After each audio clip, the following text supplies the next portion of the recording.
திருமறை நேரம் Bible hour presented by the National Bible College. கிறிஸ்துவின் சபையார் உங்களை வாழ்த்துகிறார்கள். வாழ்த்துக்கள். திருமறை நேரம் நேயர்களே, இயேசு கிறிஸ்துவின் இனிய நாமத்திலே உங்கள் யாவரையும் அன்போடு கூட இந்த நிகழ்ச்சிக்கு வரவேற்கிறேன். இது கிறிஸ்தவ விழிப்புணர்வு நிகழ்ச்சி இல்லைங்களா? இது உங்களுக்குள்ளே இந்த ஆதியாகம தொடர், இந்த பேக் டு பைபிள் அப்படின்ற ஒரு தொடரே உங்களுக்குள்ள ஒரு பெரிய சந்தோஷத்தை, காரியங்கள் இப்படி இருக்கிறதா என்று ஆச்சரியப்படுதலை ஏற்படுத்தி இருக்கு. இது ரொம்ப அருமையான ஒரு விஷயம். ஆவலோடு உங்களுடைய வேதத்தை கையில் எடுத்து அதை நன்றாக நீங்கள் ஆசையோடு நீங்கள் வாசிங்க. ஏன்னா இரவும் பகலும் தியானமாக இருக்கிற மனுஷன் பாக்கியமான வசனம் சொல்லுது. இப்படி இந்த ஆதியாகம புத்தகத்தில் எல்லாவற்றுக்குமான தொடக்கம், பிகினிங் அப்படின்றத நீங்கள் பார்க்கலாம். ஏன், எப்படி துவங்கப்பட்டது, எப்படி தேவன் அதை துவங்கினார் அல்லது செய்தார், எப்படி ஆரம்பித்தார், முதல் விஷயம் அப்படின்னு சொல்லி நீங்கள் நிறைய இந்த ஆதியாகமத்தில் நீங்கள் பார்க்கலாம். அது ரொம்ப ஆச்சரியமாக இருக்கும். தேவன் எவ்வளவு பெரியவர், எவ்வளவு ஞானமுள்ளவர், எவ்வளவு வல்லமை உள்ளவர், எவ்வளவு மகத்துவமானவர், இதையெல்லாம் நாமும் தெரிஞ்சிக்க துவங்குற அந்த இடம் அந்த ஆதியாகம புத்தகம்தான். இந்த புத்தகத்தை எழுதிய ஒரு எழுத்தராக நாம் மோசேயை பார்க்கிறோம். அந்த மோசே பல அனுபவங்களை அக்காலத்தில், மோசே வாழ்ந்த காலத்தில் எகிப்து தேசம்தான் மிகப்பெரிய ஒரு வல்லமையான போர்க்கலை மற்றும் கல்வி எல்லா விதத்திலையுமே தேர்ந்த ஒரு தேசம், முதல் தரமான ஒரு தேசமாக இருந்தது. அங்கே பயிற்சி எடுத்துக்கொண்டவர், பலவிதமான வாழ்க்கையின் அனுபவங்களை பெற்ற ஒரு மனிதன். இந்த ஆதியாகமம் என்கிற அந்த முதல் வேதத்தின் புத்தகத்தை எழுத ஒரு தகுதியான மனிதனாக தேவன் அவரை பயன்படுத்தினார். அந்த புத்தகத்தை தான் நாம் இப்போ படிச்சுட்டு இருக்கிறோம். நம்ம எவ்வளோ பெரிய பாக்கியசாலி பாருங்க. இந்த வேத வசனத்தை படிக்கிறதுக்கான ஒரு வாய்ப்பை நம்ம தலைமுறையில் தேவன் நம்ம கையில் கொடுத்துருக்கிறார். அதனால் மிகுந்த கவனத்தோட வேதத்தை கவனிங்க, செய்தியை கவனிங்க.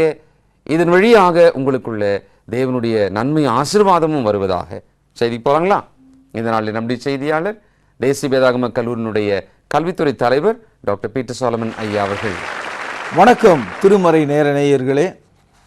அற்புதமான இந்த காலை வேளையில் பேக் டு த பைபிள், திருமறைக்கு திரும்புவோம் என்ற இந்த நெடுந்தொடரில் மீண்டும் முதல் புத்தகமாகிய ஆதியாகமத்தை குறித்து இன்றைக்கு நம்ம படிக்கிறோம்.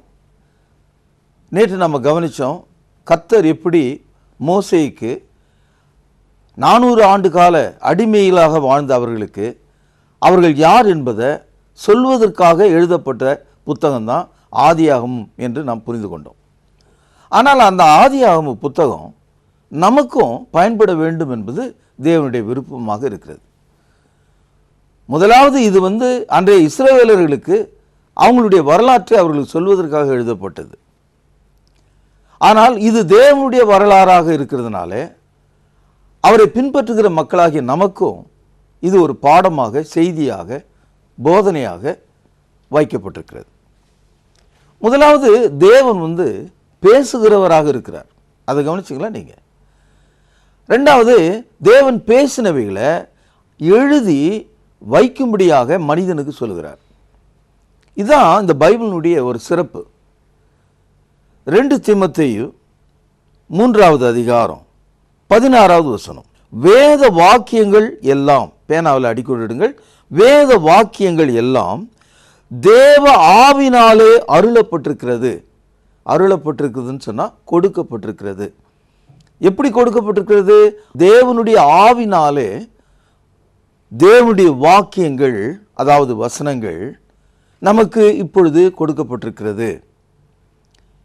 அடுத்த கேள்வி, தேவனுடைய ஆவி எப்படி ஒரு மனிதனை எழுத செய்ய முடியும் என்று நீங்கள் கேட்கலாம். 2 பேதுரு 1வது அதிகாரம் 21வது வசனம், தீர்க்க தரிசனமானது ஒரு காலத்திலும் மனுஷருடைய சித்தத்தினாலே உண்டாகவில்லை. கவனியுங்கள், பேனாவில் அடிக்கோடிடுங்கள், தேவனுடைய பரிசுத்த மனுஷர்கள் பரிசுத்த ஆவினாலே ஏவப்பட்டு பேசினார்கள். அதாவது தேவன் பரிசுத்தமான ஒரு மனிதனை தெரிந்து கொண்டு அவன் மூலமாக அவனை ஏவி பேசவும் அதை பதிவு செய்யவும் அவனுக்கு கட்டளையிடுகிறார். அதனால தான் இந்த பைபிளை ஏறக்குறைய 40 ஆசிரியர்கள் எழுதியிருக்காங்க. உங்களுக்கு ரொம்ப ஆச்சரியமாக இருக்கும். பழைய ஏற்பாட்டை ஏறக்குறைய 32 பேர் எழுதியிருக்காங்க. புதிய ஏற்பாட்டை 8 பேர் எழுதியிருக்காங்க. பழைய ஏற்பாட்டில் 39 புத்தகங்கள், புதிய ஏற்பாட்டில் 27 புத்தகங்கள், ஆக மொத்தம் 66 புத்தகங்கள். இதுவும் ஒரு ரொம்ப ஆச்சரியமான ஒரு தகவல். தேவன் பரிசுத்தமான மனிதர்களை ஏவி பேசும்படி செய்திருக்கிறார். அப்படி ஏவி அவர்கள் பேசிய அந்த செய்தியை மறுபடியுமாக பதிவு செய்யவும் செய்திருக்கிறார். அவர்களுக்கு அதை எழுதி வைக்கும் ஆற்றலையும் கொடுத்திருக்கிறார். உதாரணமாக இந்த ஆதியாகமத்தை எழுதிய ஆசிரியர் மோசே என்பவன். ஏன்னா மோசையின் மூலமாகத்தான் தேவன் இந்த தகவலை எல்லாம் கொடுத்திருக்கார். பொதுவாகவே இந்த மோசே ஒரு சாதாரண ஆள் கிடையாது. ஒரு excellent man, highly educated man. அப்போஸ்தலர் நடபடிகள் 7வது அதிகாரம் 22வது வசனம். மோசே எகிப்தருடைய சகல சாஸ்திரங்களிலும் கற்பிக்கப்பட்டு வாக்கிலும் செய்கையிலும் வல்லவனானான். ஆக மோசே சிறந்த பேச்சாளனும் சிறந்த எழுத்தாளனுமா இருக்கிறான். அவனுக்கு பல மொழிகளும் தெரியும். ஆகவே அவனால் எதை எழுதுவது என்பது மிக சுலபமான ஒரு விஷயம்தான். அதனால தான் மோசையை கொண்டு தேவன் ஆதியாகமத்தை நமக்கு எழுதி தந்தார். ஆரம்ப காலத்தில் இந்த பைபிள் இந்த மாதிரி மொத்தமாக சேர்க்கப்படாமல் இருந்த காலத்தில் ஆதியாகமம்ன்றது புஸ்தகத்துக்கு பேர் ஆதியாகமே கிடையாது. அப்போது மோசே எழுதிய முதலாவது புத்தகம், மோசே எழுதிய 2வது புத்தகம், மோசே எழுதிய 3வது புத்தகம், மோசே எழுதிய 4வது புத்தகம், மோசே எழுதிய கடைசி புத்தகம் 5, இந்த மாதிரி தான் எண்ணிக்கையில் சொல்லிட்டு இருந்தாங்க. நான் சொல்கிறது இன்னையிலேருந்து ஒரு 800 வருஷத்துக்கு முன்னால் வரைக்கும். காரணம் என்னென்னா, மோசையின் மூலமாய் கர்த்தர் 5 புத்தகங்களை கொடுத்திருக்கிறார். ஆதியாகமும், யாத்திரையாகமும், லேவியராகமும், எண்ணாகமும், உபாகமும். இந்த 5 புத்தகங்களும் அற்புதமான எழுத்துக்களாகவும் தேவனுடைய வார்த்தைகளை நமக்கு அறிவிக்கக்கூடியதாகவும் இருக்கிறது. இந்த புத்தகத்தை எழுதின மோசே உண்மையான ஆளா? அந்த மாதிரி ஒரு ஆள் இருந்தாரா?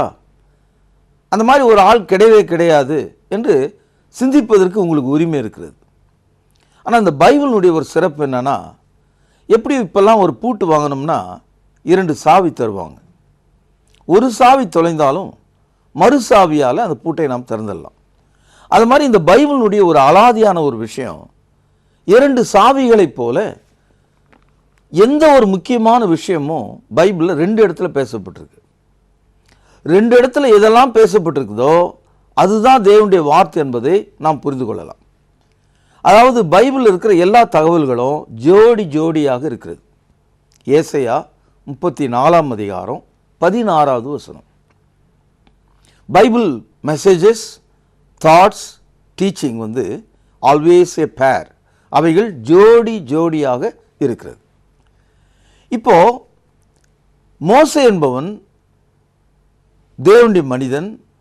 இந்த ஆதியாகம காலத்து வரலாற்றை நமக்கு எழுதி தந்தான் என்பதற்கு ஒரு ஆதாரம் வேணும் இல்லையா? அந்த ஆதாரத்தை புதிய ஏற்பாட்டுக்குள்ள நாம் தேடும்போது இயேசு கிறிஸ்து அதை அங்கீகரிக்கிறார். இயேசு பழைய ஏற்பாட்டில் எதெல்லாம் அங்கீகரித்திருக்கிறாரோ அதெல்லாம் சத்தியமாக இருக்கிறது என்று கிறிஸ்தவர்களாகிய நாம் நம்முடைய மார்க்கத்தில் ஒத்துக்கொள்கிறோம். அப்படி நம்ம பார்த்தா சில பகுதி உங்களுக்கு சொல்கிறேன்.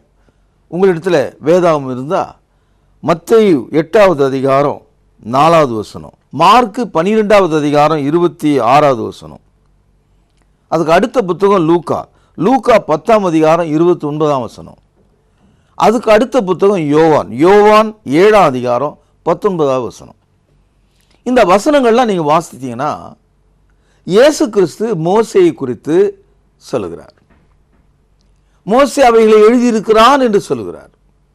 தேவனுடைய குமாரனாக இருக்கிற இயேசு கிறிஸ்து எழுத்தாளனாகிய மோசே எழுதினவைகள் தேவனுடைய வார்த்தை என்று சொல்லுகிறார்.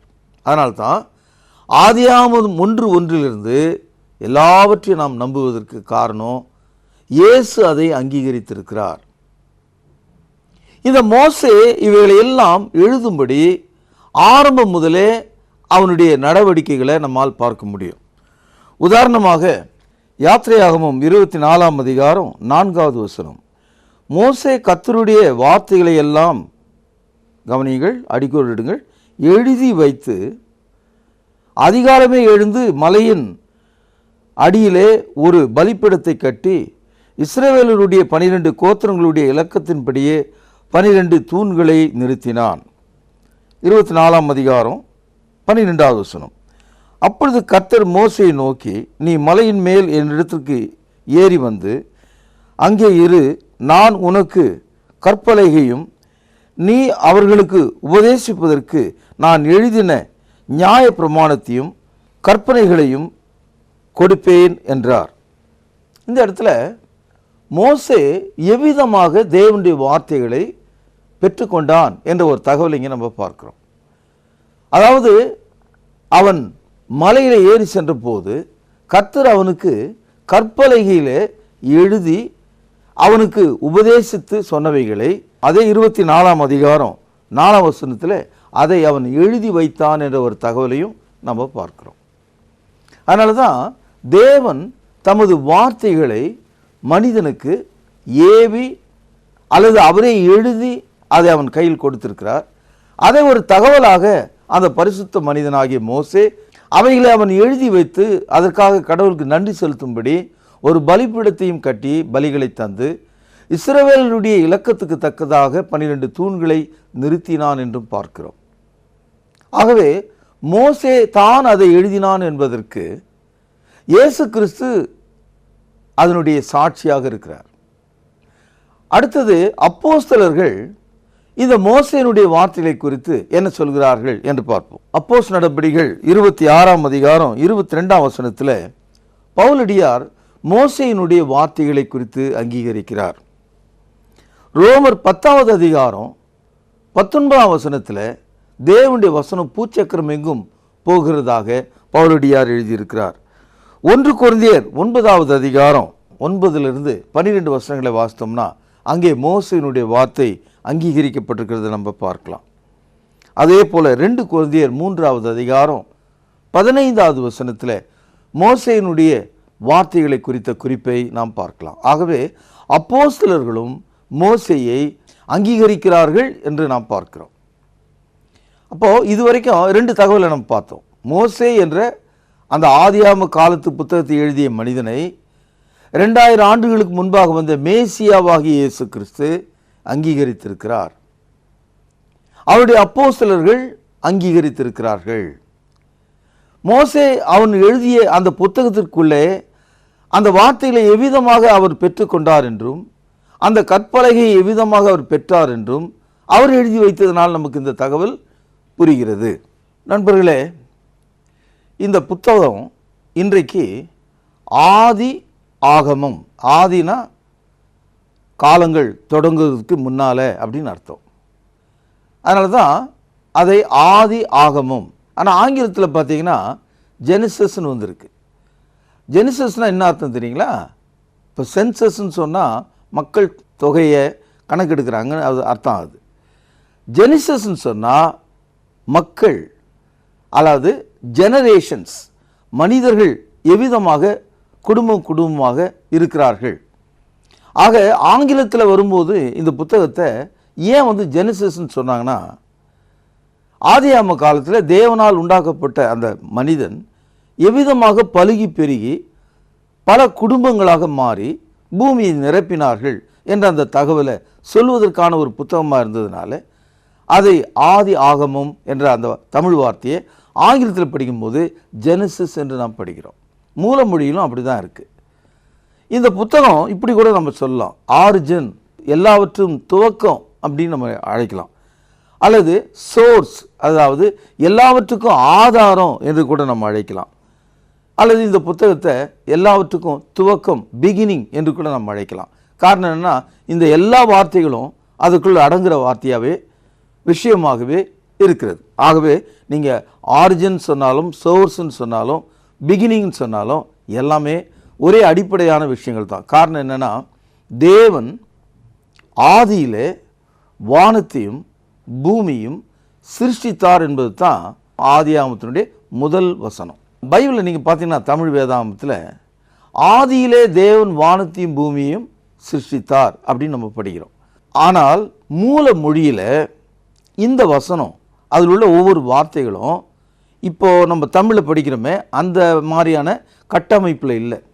ஏன்னு கேட்டால், இப்போது ஆதியிலேன்னு துவங்கிட்டு அதுக்கப்புறம் தேவன் சொன்னால், அப்போது இயற்கையெல்லாம் உண்டான பிறகு தேவன் இருக்கிறாரா வந்தாரா என்ற மாதிரி பொருளாயிடும். கடவுள் காலங்கள் துவங்குவதற்கு முன்பாக, நேரங்கள் உண்டாவதற்கு முன்பாக நித்தியானந்தம் உள்ளவராக இருக்கிறார், நித்தியத்துக்குரியவராக இருக்கிறார். God is eternal, he lives in eternity before the time begins. அதனால தான் எபிரேய மொழியில் இதை எழுதும்போது தேவன் முதல்ல, அப்புறம் ஆதியிலே, அதுக்கப்புறம் வானம், அதுக்கப்புறம் பூமி, இவைகளை சிருஷ்டித்தார். இப்படி தான் மூல மொழியில் இருக்குது. ஆனால் அந்த மூல மொழியிலிருந்து தமிழாக்கம் பண்ணும்போது முதல்ல ஆதியில் தூக்கி போட்டு அதுக்கப்புறம் தேவன் வானத்தை பூமியும் படைத்தார் அல்லது சிருஷ்டித்தார் என்று மொழிபெயர்த்திருக்காங்க. இதை கவனிக்கிறவர்களாகிய நீங்கள் நன்றாக ஆழமாக புரிந்து கொள்ளும்படி உங்களை நான் உற்சாகப்படுத்துகிறேன். உங்கள் கையில் பேனா இருக்குமானால் அடிக்கோடிடுங்கள். ஆதியாகமும் 1:1. நான் உங்களுக்கு சொன்ன மூல மொழியில் தேவன் முதல்ல இருக்கிறாரு, அதுக்கப்புறம் ஆதியிலேனா ஆரம்ப காலத்தில், அதாவது ஆதின்னு சொல்லும்போதே நேரம் துவங்கிடுது. அதுக்கு அடுத்தது வானம், இப்போது இந்த பூமிக்கு மேலாக இருக்கிற ஒரு கட்டமைப்பு. அடுத்தது பூமி, நாம் குடியிருக்கிற இந்த பகுதி, இவைகளை அவர் உண்டாக்கினார் அல்லது சிருஷ்டித்தார். தேவன் எப்படி சிருஷ்டித்தார் என்ற இந்த தகவலை இது கீழே நாம் படிக்கும்போது, இல்லாதவைகளை இருக்கிறவைகளைப் போல தேவன் அழைத்து பேசினார் என்று நாம் படிக்கிறோம். ரோமர் 4:17 அநேக ஜாதிகளுக்கு உன்னை தகப்பனாக ஏற்படுத்தினேன் என்று எழுதியிருக்கிறபடி அவன் தான் விசுவாசித்து வருமாய் மரித்தோரை உயிர்ப்பித்து, பேனால் அடிக்கோடிடுங்கள், இல்லாதவைகளை இருக்கிறவைகளைப் போல அழைக்கிற தேவனுக்கு முன்பாக நம்ம எல்லாருக்கும் தகப்பனானான். இந்த வசனத்தில் நான் எடுத்துக்கொண்ட அந்த பகுதி, இல்லாதவைகளை இருக்கிறவைகளைப் போல அழைக்கிற தேவன். God called things before it exists. அதாவது ஒன்று இல்லாதிருக்கும்போது அதை அழைத்து அதை உருவாக்குறவராக இருக்கிறார். ஆதியாகமத்தை நாம் திறந்து படிக்கும்போது ஆரம்ப வசனங்கள் நம்மை ஆச்சரியப்படுத்துகிறது. கவனிப்போம். தேவன் எவ்விதமாக வானத்தை பூமியை உண்டாக்கினார். 2ஆம் வசனம் பாருங்கள். பூமியானது ஒழுங்கின்மையும் வெறுமையுமாயிருந்தது, ஆழத்தின் மேல் இருள் இருந்தது, தேவ ஆவியானவர் ஜலத்தின் மேல் அசைவாடி கொண்டிருந்தார். தேவன் வெளிச்சம் உண்டாக கடவுது என்றார், வெளிச்சம் உண்டாயிற்று. இல்லாதவைகளை இருக்கிறவைகளைப் போல அழைக்கிற தேவன். 2ஆவதாக 4ஆவது வசனம், வெளிச்சம் நல்லது என்று தேவன் கண்டார், வெளிச்சத்தையும் இருளையும் தேவன் வெவ்வேறாக பிரித்தார். தேவன் வெளிச்சத்துக்கு பகல் என்று பெயரிட்டார், இருளுக்கு இரவு என்று பெயரிட்டார்.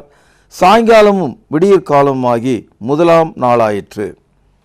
இந்த ஆதியாகமம் முழுவதும் நீங்கள் படிச்சீங்கன்னா இல்லாதவைகளை இருக்கிறவைகளைப் போல அழைக்கிற, உண்டாக்குற தேவனாக நாம் அவரை படிக்கிறோம். மூல மொழியில் இந்த தேவன் என்ற அந்த வார்த்தை ஏலோஹிம் என்று எபிரேய சொல்லாக இருக்கிறது. இப்போ தமிழ் மொழியில் அந்த ஏலோஹிம் என்ற அந்த வார்த்தையை நாம் சொல்வதாக இருந்தால், இப்போ ஆங்கிலத்தில் என்ன சொல்கிறாங்க? காடுன்றாங்க. ஆனால் தமிழில் வரும்போது நாம் வடமொழியிலிருந்து, அதாவது சமஸ்கிருதத்திலிருந்து ஒரு சொல்லை வாங்கின்னு தமிழில் ஏற்றியிருக்கோம். இப்போது தேவன் என்ற வார்த்தை தமிழ் கிடையாது. தமிழில் காலம் கடந்தவர், அது அப்படின்னா நித்தியமானவர், எல்லாவற்றையும் தனக்குள்ளே அடக்கி கொண்டிருக்கிறவர், எல்லாவற்றுக்கும் காரணமானவர், எல்லாம் அவராலே உண்டாயிற்று. இத்தனை வார்த்தை அடங்கிய ஒரே ஒரு சொல் கடவுள். இது தமிழ் சொல். ஆனால் தமிழ் கிறிஸ்தவர்களுக்கு இது பிடிக்காது. காரணம், அவங்க பாரம்பரியத்தின்படி நடக்கிறவங்க. அப்போது நீங்கள் தமிழ் மொழியே பேசக்கூடாது. தமிழ் மொழி பேசி நான் ஒரு தமிழன் என்று சொன்னால், தமிழில் நம்ம கடவுள் என்ற வார்த்தையை பயன்படுத்தணும். ஏன் நம்ம அதை பயன்படுத்துறது இல்லை நீங்கள் கேட்டிங்கன்னா, விக்கிரக ஆராதனைக்காரங்க பயன்படுத்துகிறாங்க. அதனால் நாங்கள் அவங்களிருந்து கொஞ்சம் வித்தியாசமாக மாறி நாங்கள் தேவன் என்ற வார்த்தையை உபயோகப்படுத்துகிறோம். ஆனால் இந்த தேவன் என்ற வார்த்தையை எப்போல்லாம் நம்ம உபயோகப்படுத்துகிறோமோ தேவனை, தேவர்கள், தேவதைகள் என்ற சொற்களுக்கும் அது நம்ம வழி நடத்துகிறோம். தேவன் எனப்படுகிறவருக்கு யாரும் இல்லை, அவர் மாத்திரமே இருக்கிறார். அவரை கொண்டு சகலமும் உண்டாக்கப்பட்டது. அவரையே நாம் பிதா என்றும் தகப்பன் என்றும் அழைக்கிறோம். அதனால தான் இந்த சொல்லை ஒரு தடுமாற்றத்தோட கிறிஸ்தவ மக்கள் இன்றைக்கும் உபயோகிக்கிறத நம்ம பார்க்கிறோம். ஆதியில் ஒன்றுமே கிடையாது. தேவன் அதற்கு முன்னதாகவே இருக்கிறார், எப்போதும் இருக்கிறார். அவர் வானத்தையும் பூமியும் சிருஷ்டித்தார். அப்போ தேவனுடைய மனதில் இவைகள் இருந்தது, அவைகள் விரிந்தது, அது இப்பொழுது தென்படுகிறது.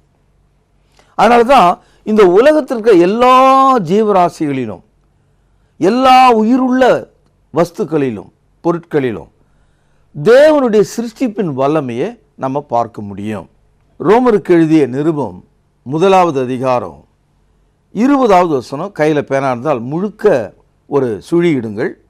எப்படி என்றால் கவனிங்க, காணப்படாதவைகளாகிய அவருடைய நித்திய வல்லமை, தேவத்துவம் என்பவைகள் உண்டாக்கப்பட்டிருக்கிறவைகளினாலே உலகம் உண்டானது முதற்கொண்டு தெளிவாய் காணப்படும், ஆதலால் அவர்கள் போக்கு சொல்ல இடமில்லை. அதாவது தேவன் இல்லை என்று மதிகேடன் தன் உள்ளத்திலே சொல்லிக் கொள்கிறானாம். சங்கீதம் 14:1. இந்த உலகத்தை பார்க்கிற மனிதன் இது தானாக வந்தது என்று கூட சிலர் நினைக்கலாம். ஆனால் எல்லா மனிதர்களும் எவ்வளவு மறுதளித்தாலும் இந்த தேவனிடத்திலிருந்து அவங்க தப்ப முடியாது. தேவன் உண்டாக்கி இருக்கிற நரகத்திலிருந்து அவர்கள் தப்ப முடியாது. அவர்கள் போக்கு சொல்ல இடம் இல்லை. ஏனென்றால் காணப்படாதவர்களாகிய அவருடைய நித்திய வல்லமை, இட்டர்னல் பவர், அவருடைய நித்திய வல்லமை, தேவத்துவம், அதாவது தேவனுடைய அந்த தன்மை உண்டாக்கப்பட்டிருக்கிறவைகளினாலே உலகம் உண்டானது முதற்கொண்டு தெளிவாய் காணப்படும். இப்போ காலில் மிதிச்சிட்டு போகிற ஒரு புல்லை பாருங்கள். அந்த புல்லை காலையில் பார்த்தோம், மாலையில் அது காய்ந்து காற்றிலே பறந்து போய்விடுகிறது. ஆனால் காலையில் அந்த புல் மீது இருக்கிற அந்த பசுமையும் அதுக்குள்ளே இருக்கிற ஒரு உயிர் ஓட்டத்தையும் நம்ம பார்க்கும்போது, அதுக்குள்ளே இருக்கிற அந்த உயிர் செல்கிற அந்த பாதையை பார்க்கும்போது, அதனுடைய வளர்ச்சியை பார்க்கும்போது, அதை கிள்ளி எறியும் போது அதிலிருந்து பறந்து போய்விடுகிற ஒரு ஜீவரசம் காணாமல் போவதை பார்க்கும்போது, எல்லாவற்றிலும் தேவனுடைய நித்திய வல்லமை அந்த சிருஷ்டிப்பில் வெளிப்படுகிறது. எதுவாக இருந்தாலும் சரி, எதை பார்த்தாலும் சரி, எல்லாவற்றிலும் அந்த தேவனுடைய நித்திய வல்லமையும் அவருடைய தேவத்துவமாகிய அவருடைய மகிமையும் வெளிப்படுவதை நம்ம பார்க்க முடியும். அதனால தான் சொல்கிறாரு ரோமர் 1:18, சத்தியத்தை அநியாயத்தினாலே அடக்கி வைக்கிற மனுஷருடைய எல்லாவித அவபக்திக்கும் அநியாயத்துக்கும் விரோதமாய் தேவ கோபம் வானத்திலிருந்து வெளிப்படுத்தப்பட்டிருக்கிறது.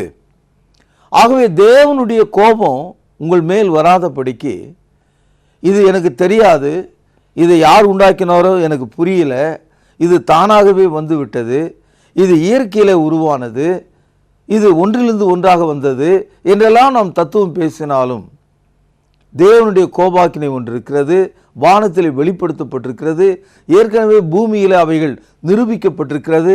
ஆகவே தேவனுடைய காணப்படாத நித்திய வல்லமை, தேவத்துவம் என்பவைகள் உண்டாக்கப்பட்டிருக்கிற எல்லாவற்றிலும் தென்படுகிறதுனால போக்கு சொல்ல எவர்களுக்கும் அதிகாரம் இல்லை. இப்பொழுது 19ஆம் வசனம், தேவனை குறித்து அறியப்படுவது அவர்களுக்குள்ளே வெளிப்படுத்தப்பட்டிருக்கிறது, தேவனே அதை அவர்களுக்கு வெளிப்படுத்தினார். எந்த ஒரு மனுஷனும் கடவுள் என்பவர் யார், நான் அவரை தெரிந்து கொள்ள முடியுமா, அவர் இருக்கிறாரா இல்லையா என்ற இந்த சோதனையாகிய கேள்விகளுக்குள்ள வர வேண்டிய அவசியமே இல்லை. காரணம், இயல்பாகவே நமக்குள்ள தேவன் இருக்கிறார் என்ற அந்த உணர்வு, அதை அறிகிற ஒரு அறிவு, அதை ஒப்புக்கொள்கிற ஒரு மனம், ஒரு திடம் நமக்குள்ளே இருக்கிறதாம். ஆகவே சத்தியத்தை அநியாயத்தினாலே அடக்கி வைக்கிற மனுஷன் தேவ கோபத்திலிருந்து தப்புவதில்லை. சில பேர் சூரியனை முறத்தால் மறைச்சலான்னு நினைக்கலாம். மறைக்கலாம். எவ்வளோ மறைக்கலாம்னா நம்ம 2 கண்ணுக்கு மட்டும்தான் அதை மறைக்க முடியும். ஏன்னா முறத்தினுடைய அகலம் அவ்வளோதான். அது மாதிரி தேவனுடைய நித்திய வல்லமையை எந்த மனிதனாலும் மறைக்க முடியாது. ஆகவே தேவன் ஆதியிலே வானத்தையும் பூமியும் சிருஷ்டித்தார். இப்போ ஆதியாகமத்தை 50வது அதிகாரத்திலிருந்து நம்ம அப்படியே புரிந்து கொண்டே வந்தோமானால் எங்கே கொண்டு போய் முடிக்கிறார் பாருங்க, தேவனிடத்தில் போய் முடிக்கிறார். அந்த தேவன் முச்செடியிலே தோன்றி மோசே மோசே என்று என்னை கூப்பிட்டார். நான் என் ஜனத்தின் உபத்திரவத்தை கேட்டேன், பார்த்தேன், அறிந்திருக்கிறேன். அவர்களை விடுதலையாக்கும்படியான நேரம் வந்தது என்று சொல்கிறார். நண்பர்களே, நாளை இதனுடைய தொடர்ச்சியை நம்ம படிக்கலாம். ஆவலோடு உங்களுடைய நண்பர்களோட நீங்கள் கூடி வாருங்கள். நீங்கள் படிக்கிற பாடங்களை மற்றவங்களோட பேசுங்க, உங்கள் போதகரிடத்தில் விசாரிங்க. இப்போது கேட்டுக்கொண்டிருக்கிற இந்த செய்தியெல்லாம் உங்கள் மனதுக்காகவும் உங்களுடைய எதிர்காலத்துக்காகவும் அதை எழுதி வைத்துக் கொள்ளுங்கள். நாம் ஜெபம் பண்ணுவோம். மகா பரிசுத்த நிறைந்த எங்கள் அன்பான தகப்பனே, நீர் வானத்தையும் பூமியும் ஆதியிலே எவ்விதமாக உண்டாக்கினீர் என்ற இந்த அற்புதமான வார்த்தைக்காக நன்றி செலுத்துகிறோம். உமது நித்திய வல்லமையும் தேவத்துவமும் காணப்படுகிற யாவற்றுக்குள்ளும் இருக்கிறது என்பதற்காக நன்றி செலுத்துகிறோம். விசுவாசமுள்ளவர்களாய் எங்களை மாற்றி அருளும். ஆண்டவர் இயேசுவின் நாமத்திலே ஜெபத்தை கேளும் ஜீவனுள்ள எங்கள் நல்ல பிதாவே, ஆமேன்.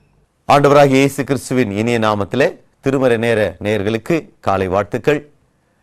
பேக் டு பைபிள், திருமறைக்கு திரும்புவோம் என்ற தலைப்பிலே இன்று 2வது செய்தியை நீங்கள் கேட்டிருக்கிறீர்கள். நேயர்களே, இந்த செய்தி உங்களுக்கு பிடித்திருந்ததா? இந்த செய்தியை புரிந்து கொண்டீர்களா? வேதாகமத்தின் ஆரம்பத்தில் என்னென்ன காரியங்கள் சொல்லப்பட்டிருக்குது என்பதை ஒவ்வொரு நாளும் படித்துக் கொண்டு வருகிறீர்கள். இஸ்ரவேல் மக்கள் வனாந்திரத்தில் பயணம் செய்த பொழுது அவர்கள் காலையில் எழுந்து பார்க்கும் பொழுது புல் மீது பனித்துளி இருப்பது போல மன்னா பொழியப்பட்டிருந்ததை கண்டார்கள். அதுபோல இந்த காலை வேளையில நீங்கள் கேட்ட வசனம் உங்கள் ஆத்துமாவுக்கு ஆகாரமாக மன்னாவாக இருந்திருக்கும் என்று நாங்கள் நம்புகிறோம். தொடர்ந்து இந்த செய்தியெல்லாம் பாருங்கள். இந்த குறிப்புகளை சரியாக எழுதி அதை மறுபடியும் படித்து புரிந்து கொள்ளுங்கள். ஆதியாகம புத்தகத்தை நாம் தவறாக புரிந்து கொண்டால் அல்லது அர்த்தத்தை சரியாக தெரிந்து கொள்ளவில்லை என்றால் முழு வேதாகமத்தை நாம் தவறாக புரிந்து கொள்வோம். ஆகவே கவனமாய் பாருங்கள், பிறரையும் பார்க்கும்படி உற்சாகப்படுத்துங்கள். இன்று நீங்கள் கேட்ட செய்தியிலிருந்து உங்களுக்கான பரிசு கேள்வி, ஆதியாகம புஸ்தகத்தை எழுதிய மோசேக்கு இருந்த தகுதிகள் என்னென்ன? கேள்வி மீண்டும் சொல்கிறேன், எழுதி கொள்ளுங்கள். ஆதியாகம புத்தகத்தை மோசே எழுத அவருக்கு இருந்த தகுதிகள் என்னென்ன? நேயர்களே, எளிமையான கேள்விதான். நீ கேட்ட சத்தியத்திலே அதற்கான பதில் இருக்கிறது. தொடர்ந்து எழுதுங்கள், முழுமையான முகவரியை குறிப்பிடுங்கள். பிரியமானவர்களே, உங்கள் சபை கூடும் இடத்திற்கு தேவையான கர்த்தருடைய பந்தி பாத்திரங்கள், காணிக்கை பைகள், பிரசங்க பீடங்கள் தேவைப்படுமானால் எங்களோடு தொடர்பு கொள்ளுங்கள்.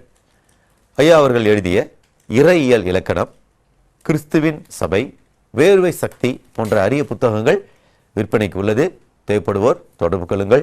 அது மட்டுமல்ல, சமீபத்தில் ஒளிபரப்பான செய்திகள் அடங்கிய டிவிடி, ஒரு டிவிடியில் 10 செய்திகள் இருக்கும். தேவைப்படுவோர் தொடர்பு கொள்ளுங்கள். திருமறை நேரம், சிறுவர் நேரம், சகோதரி என்ற மாதாந்திர பத்திரிகை வேண்டுவோர் உங்களுடைய முகவரிகளை பதிவு செய்து கொள்ளும்படி அன்போடு கேட்டுக்கொள்கிறோம். தொடர்ந்து இந்த நிகழ்ச்சியை பாருங்கள், பிறரும் பார்க்கும்படி உற்சாகப்படுத்துங்கள். தெய்வ கிருபையும் சமாதானமும் இந்த நாள் முழுவதும் உங்கள் அனைவரோடும் இருப்பதாக. தொடர்பு கொள்ள வேண்டிய முகவரி: திருமறை நேரம், 58 சர்ச் தெரு, குமரன் நகர், சென்னை 6,82,000. தொலைபேசி எண் 044255008882.